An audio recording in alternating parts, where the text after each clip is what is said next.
Why hello there, I'm Doseku, and welcome to Avatar Korra Chases the Spirits, the fan game. Let's start this thing and see how it goes.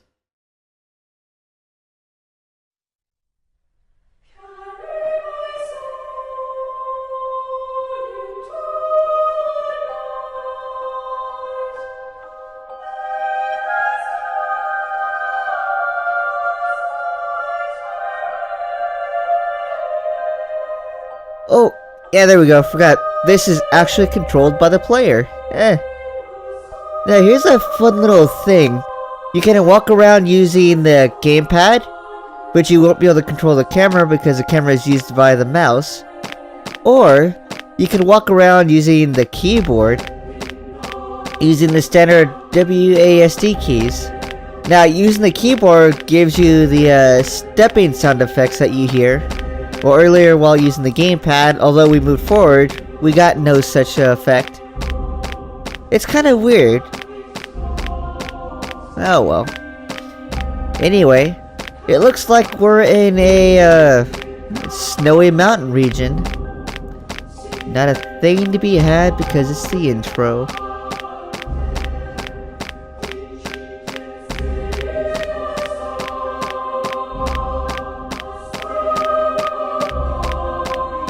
The music here is pretty good though.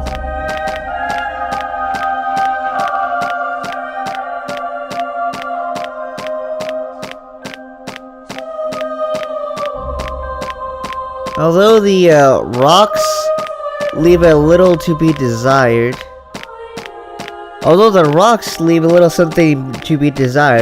It looks like they were just copy and pasted all over the place.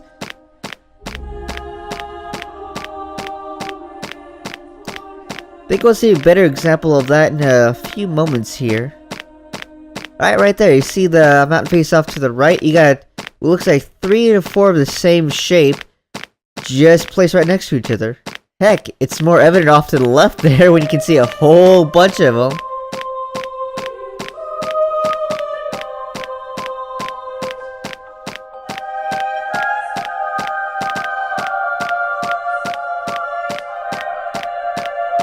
They're not even all placed on the geometry correctly. Yeah, they are not placed on the geometry correctly. Wow.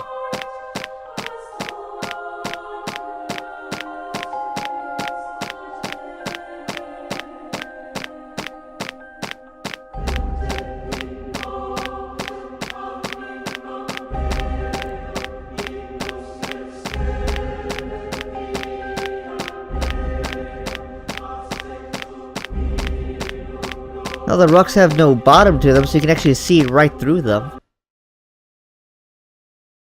Here we go. But now we're in... well, we're still in the same place, I guess. But now we got some battle music to go with it. Sounds like it comes from Final Fantasy VII.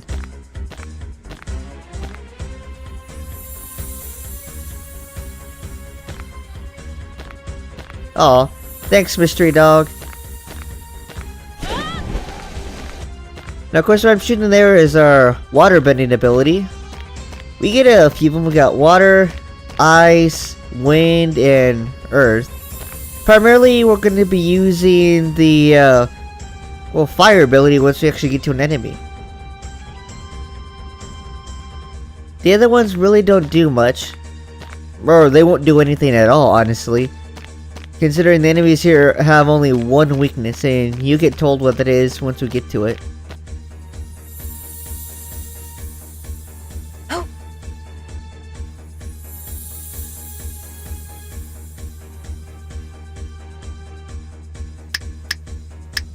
Yeah, there we go. Thanks, helpful statue. Now, I don't know why he's telling us that we can use the WASD keys to move there, since we would have had to use them to even get to him. Although we didn't have to jump, so that's nice. Ooh, another statue. What do you got to say?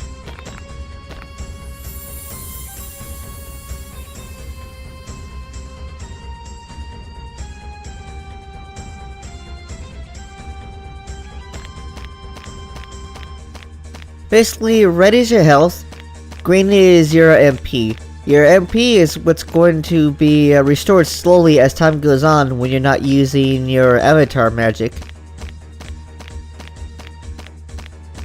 What do you gotta say?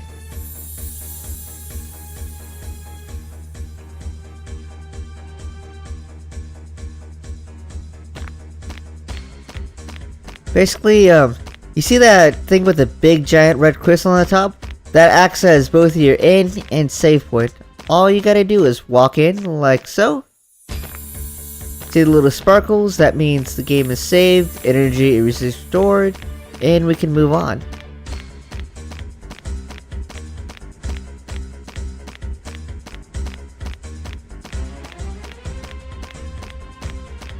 So I can see fires off to the left.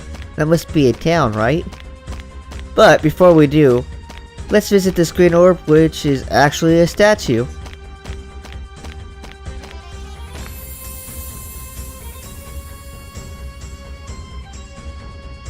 So it looks like the spirit turned these people into statues. Except this guy didn't.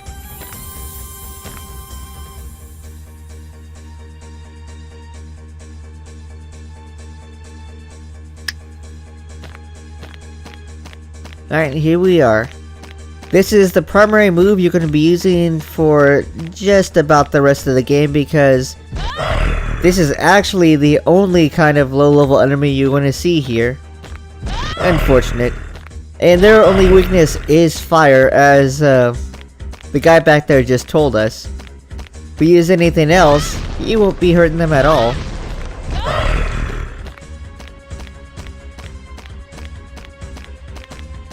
It is a nice little town though, sort of.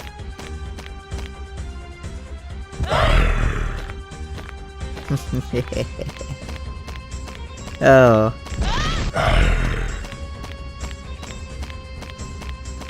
One thing I will have to say, they might have to work on the particle flex a little bit. Because if you can see, well, you can clearly see the smoke has the clear boundaries where the square is. I think that can be adjusted a little bit so it's not as obvious that the smoke particles are just squares with a noise map applied. Usually that's fixed by adding a little bit of transparency.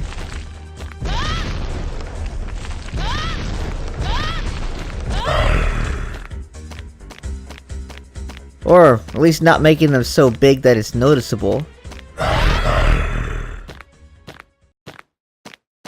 Now, one of the people outside of the town said that we could save people inside the town, but really there's no one here at the moment. I'm just here eliminating enemies because I can. And we don't need to do that anymore, so let's move forward.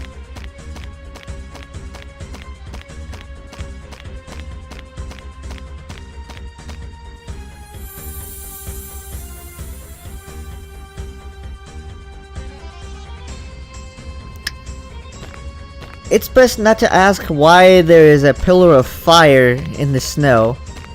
The logistics for it don't work, but it's just there so we can use the waterbending magic.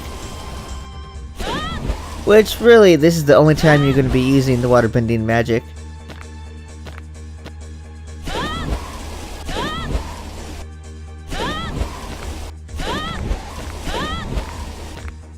And no, you don't have to eliminate every fire pillar. I just did it because it was fun.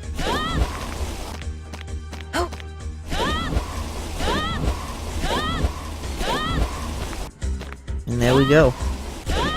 Now this one's a little tougher to get rid of. In fact, I think it's so far embedded into that snow there that we actually can't hit it. Yeah.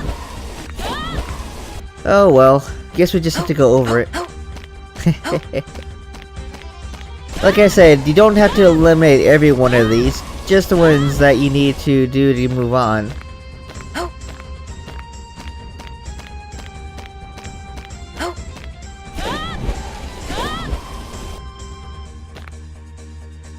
And it looks like I'm nearly out of magic here because I wasted so much of it on that other one that I couldn't actually hit.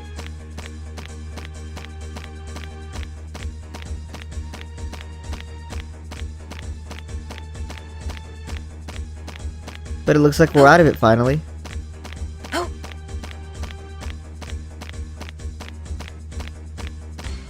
And it's a save point. Sweet!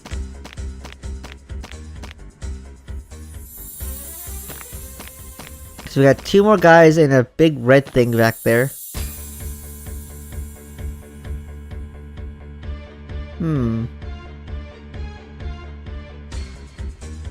So he uses water shots, huh? I think I know what will work here. But before that, let's talk to this guy.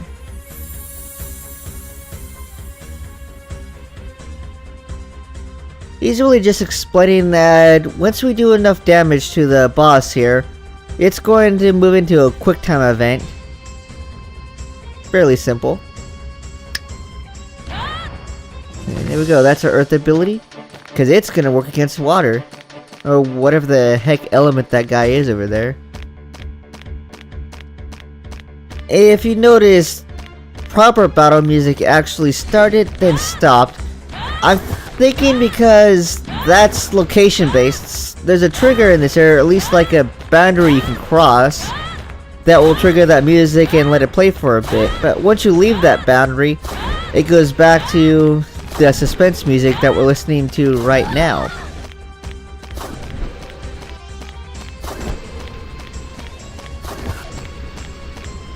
Now that gay elephant there, his only ability is that he shoots water. And you just have to be careful of it, that's all. Hope he ran away. See? We entered the boundary for the music, now the battle music's playing, now it feels like a proper boss fight, and now it's gone. Because we stepped right outside of that boundary again. Why would you program it like that? It's such a small boundary too. Oh well. You know what? Let's skip this guy. Maybe we can move forward without him.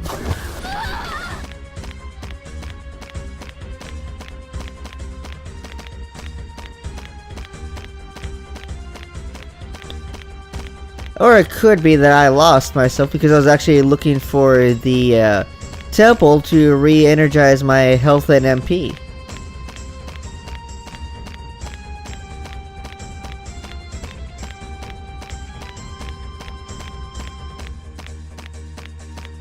But hey, looks like it's another person. Which we can't get to because there's an invisible wall because we still have to defeat the boss. Alright, Giga Elephant.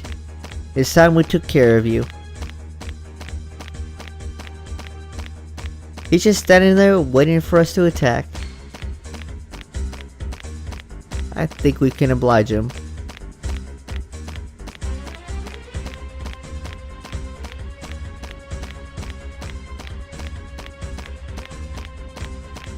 Just a little closer. And there we go.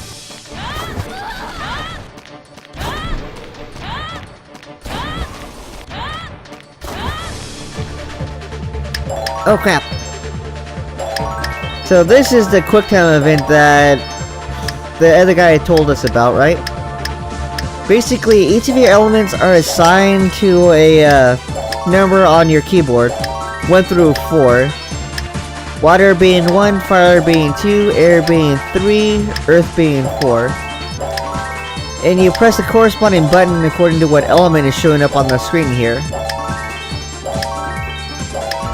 It is time limited, so if that element gets too big, then the Giga Elephant will escape your hold and you have to try to destroy it again. But it's gone now.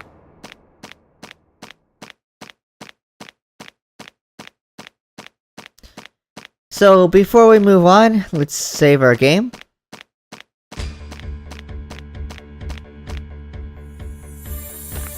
This guy doesn't say anything different, and I don't think the other one says anything different either, even though the spirit boss is gone.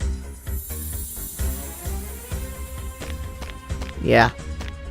Oh well.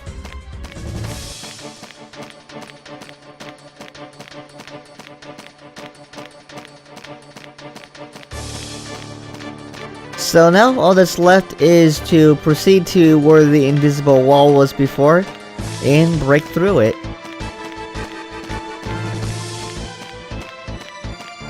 While doing so, you can listen to Final Fantasy battle music.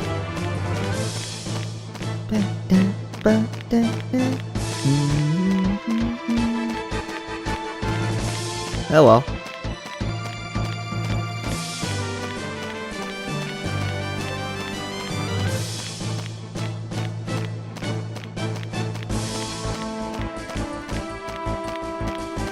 There we are. And let's see what this friend has to say to us.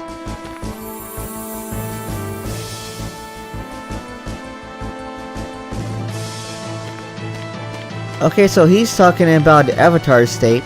When the blue bar at the bottom fills up, we press tab and then we go super.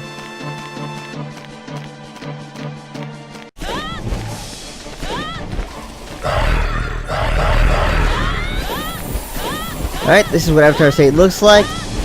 And you can basically use your avatar bending powers without wasting MP. However, I kind of wasted that whole ability there because I was not set to fire. For that, I almost died. It's all good. We'll take care of a few of these guys, then we're going to investigate the fort to the right. I think that's the last guy we need to deal with. You can safely ignore all the other enemies around here.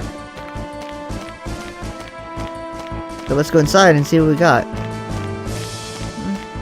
Doesn't look like anything much.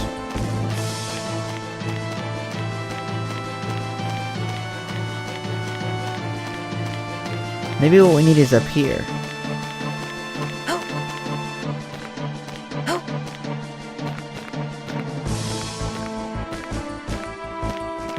Come on, come on. Oh! It's the end of the game. Alright, well, thanks for watching, and I'll see you next time.